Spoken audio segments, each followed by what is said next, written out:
ए माह रमजान जरा आहिस्ता चल, अभी काफी कर्ज चुकाना है। अल्लाह को करना है राजी और गुनाहों को बख्शवाना है। कुछ ख्वाब हैं जिन्हें लिखना है, उनकी ताबीरों को पाना है। कुछ तौबा बाकी हैं अभी और रब को हमें मनाना है। जन्नत का करना है सौदा, दोज़ख से खुद को बचाना है। ए माह रमजान जरा आहिस्ता चल, अभी काफी कर्ज चुकाना है। अस्सलाम वालेकुम। उम्मीद है आप सब खैरियत से होंगे और मेरी दुआ है अल्लाह पाक हम सबको सेहत हिदायत आफियत के साथ रखें और इन बरकत वाले और इन बहुत ही अल्लाह पाक की रहमतों वाले जो दिन गुजार रहे हैं ना रमज़ान के, अल्लाह पाक हमारी इबादतों को कबूल करें और हमारे लिए आसानी करें और हिम्मत दें हमें कि हम इनसे भरपूर फ़ायदा उठा सकें। आज काफ़ी दिनों के बाद व्लॉग आप लोगों के साथ शेयर करने जा रही हूँ। सबकी ही मसरूफ़ियत रमज़ान मुबारक की वजह से कुछ बढ़ चुकी है। सोने जागने के औकात डिफरेंट हैं और डेफ़िनेटली हम अपनी अपनी जो इबादत है उसमें भी कोशिश में हैं कि किस तरीके से हम ज़्यादा से ज़्यादा ऐसे अमाल कर लें जो हमारे लिए आखिरत के लिए ज़ख़ीरा बन जाएं। तो बस यहाँ पे भी कनाडा में वेदर अभी काफ़ी बेहतर हो गया है। विंटर ऑलमोस्ट आप कह सकते हैं कि एंड ही हो गया और बड़ा अच्छा हो गया है। टेम्परेचर प्लस में चला गया और बड़ा ही अच्छा जो है ना वो रमज़ान गुजर रहा है। तो ये रूटीन की कुछ ग्रोसरीज वगैरह के लिए हम लोग गए थे फूड बेसिक्स, क्योंकि अभी मैं ये प्लान कर रही थी कि जो नेबर्स के साथ इफ्तार शेयर करनी होती है तो चलें इसको भी साथ साथ किया जाए थोड़ा थोड़ा।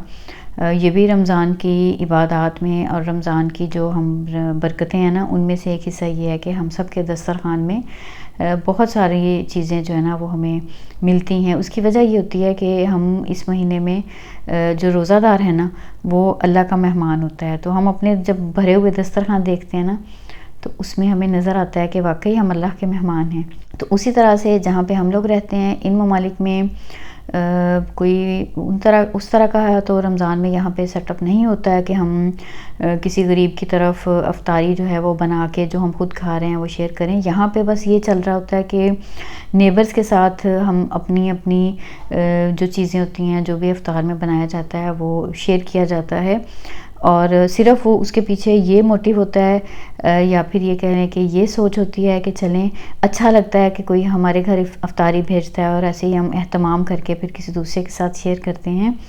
तो एक तो वो जो शेयरिंग है वो उसमें आ जाता है, दूसरा फिर इसमें हम ये नियत कर लें अगर कि जो जब वो हमारा दिया हुआ खाना खाएंगे या जब हमें कोई अफ्तार भेजता है तो जब हम वो खाते हैं तो फिर हम उनके लिए दुआ करते हैं।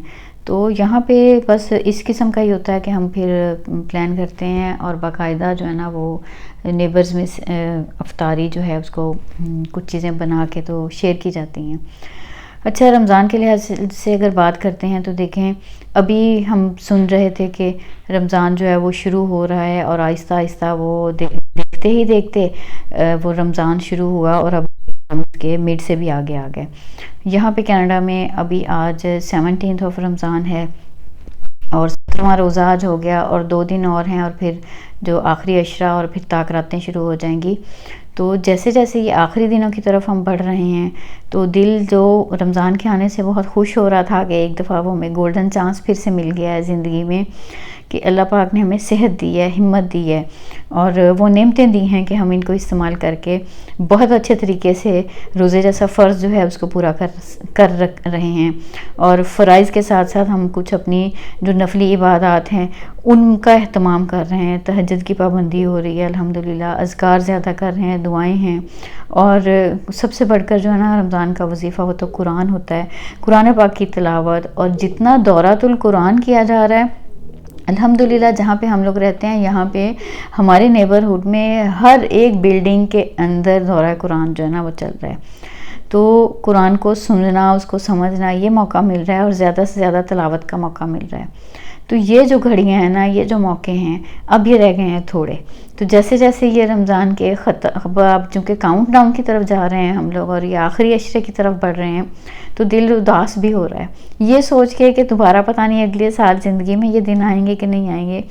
तो अभी भी हमारे पास मौका है, अभी भी हम ये कह सकते हैं कि रमज़ान के बाकी जो हमारे पास लम्हात बच गए हैं, जो दिन रह गए हैं, उनसे हम मैक्सिमम फ़ायदा उठा लें। खूब दुआएं करें अपने लिए, अपने बच्चों के लिए, अपने वालिदैन के लिए, बहन भाइयों के लिए, अपने नेबर्स के लिए और पूरी उम्मत के लिए। और क्या ही अच्छा दीन अल्लाह ने हमें दिया है कि जो हम दूसरों के लिए मांगते हैं ना, अल्लाह पाक वो हमें भी देते हैं। हम दूसरों की औलाद के लिए दुआ करें, अल्लाह हमारी औलादों की हिफाजत करेंगे। हम दूसरों की परेशानियों को ख़त्म करने के लिए, उनकी मदद के लिए अल्लाह से दुआ करेंगे तो अल्लाह पाक हमारी परेशानियों में भी हमारी मदद फरमाएंगे, उनको आसानी में बदल देंगे। तो हमने अल्लाह पाक से अफ्तार के वक्त में ज़रूर ये 5 चीज़ें मांगनी हैं। हाँ, हमें आप सल्लल्लाहु अलैहि वसल्लम ने इतनी जामे, इतनी बिल्कुल परफेक्ट जो है ना वो दुआएं सिखाई हैं। अल्लाह पाक से हमने क्या मांगना है? सबसे पहले तो मग़फ़िरत मांगनी है, और फिर हमने अल्लाह पाक की रहमत मांगनी है, फिर अपने हिदायत मांगनी है, आफ़ियत मांगनी है, सेहत मांगनी है, और फिर हमने रिज़्क मांगना है कि अल्लाह पाक हमें वुसअत वाला और हलाल रिज़्क दें, और अल्लाह पाक हमें उन लोगों में शामिल करें कि हम दूसरों को देने वाले हों और हम दूसरों की ज़रूरियात को पूरा करने के लिए वसीला बन सकें, कि अल्लाह पाक हमारे हाथों दूसरों को दिलवाएं और अपने सिवा किसी का मोहताज ना रखें। तो ये वाली जो बातें हैं ना, ये हम में से हर किसी को पता है, बस मैं हमेशा आप लोगों के साथ ये बात कर रही होती हूँ। ये रिमाइंडर्स हैं सबसे पहले मेरे लिए और फिर मेरे सब सुनने देखने वालों के लिए, कि हमने रमज़ान में ये खूब दुआएं करनी है। ये दुआओं का भी महीना है। अगर ये इबादतों का महीना है ना, अगर ये गमखारी का महीना है, अगर ये भूखे रहने वाले लोगों का एहसास दिल में पैदा करने का महीना है, कि जब वो इंसान भूखा होता है और उस खाना नहीं उसको मिलता है या भूखा उसको रहना पड़ जाता है, तो वो क्या उसकी कैफियत होती है। ये सारी जो चीज़ें हैं ना, ये एहसास पैदा हो जाना, ये इसका मकसद है। तो जब ये वो सारी चीज़ें पैदा होती हैं, साथ ही साथ सबसे बढ़कर जो तकवा है, अल्लाह का खौफ, वो हमारे अंदर आता है। तो ये वाली जो फीलिंग चल रही होती है ना कि अल्लाह मुझे देख रहे हैं, रमज़ान में हम इसको इतना स्ट्रांगली फील कर रहे होते हैं कि बेशक अल्लाह मेरे साथ हैं, अल्लाह मुझे देख रहे हैं। तो यही वाली प्रैक्टिस हमने बाकी 11 महीने भी करनी है। और यकीन जानिए, सब अमाल की बुनियाद ही ये चीज़ है। अगर हमें ये खौफ आ जाए ना अल्लाह का, हम सारे गलत काम करने से रुक जाएंगे। हर वक्त जब ये ध्यान रह जाएगा ना कि अल्लाह मुझे देख रहे हैं, मैं ये काम करने जा रहा हूँ, ये गलत काम कर रही हूँ, तो अल्लाह मुझे देख रहे हैं, तो फिर इंसान उस गलत काम करने से रुक जाएगा, बच जाएगा। तो यही जो आज की वीडियो का मैसेज है वो यही, कि थोड़े से जो दिन हैं इसमें खूब दुआएं करें, खूब इबादत करें और अल्लाह पाक से खूब मांगें। जो भी मांगना है ना खूब मांगें, तहज्जुद के वक्त में मांगें, शब कदर इसमें आ रही है अभी, उसके लिए भी। और मेरा तो ये ख्याल है कि आखिरी जो 10 रातें हैं ना, हम ये नहीं करें कि सिर्फ हम ऑड नाइट्स में, अब जितने भी दिन बाकी बच गए हैं उन सारों में ही हम मैक्सिमम इनसे फ़ायदा उठा लें। और रमज़ान के जाने पे दिल का उदास होना भी ये सहाबा के साथ भी था।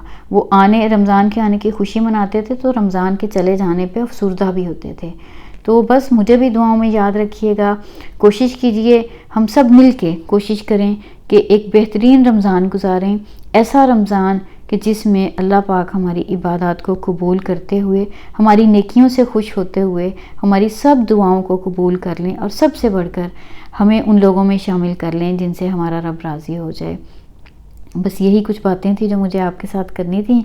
और फाइनली बस ये कुछ जो है अफ्तार का जो मैंने अभी शुरू में आपको बताया था, तो कुछ घरों में देने के लिए मेरा फ़ाइनल हो गया, कुछ अभी मज़ीद आगे ये चलते रहेंगे। और ये सब की रूटीन आजकल यही चल रही है, सब घरों में यही चीज़ें बन रही हैं और यही सबके दस्तरखान सज रहे हैं। अल्लाह पाक हमारे दस्तरखान ऐसे ही भरे रखें और सबके रिज़्क में बरकत दें। आपसे किसी अगली वीडियो में मिलूँगी, तब तक के लिए अल्लाह हाफिज़।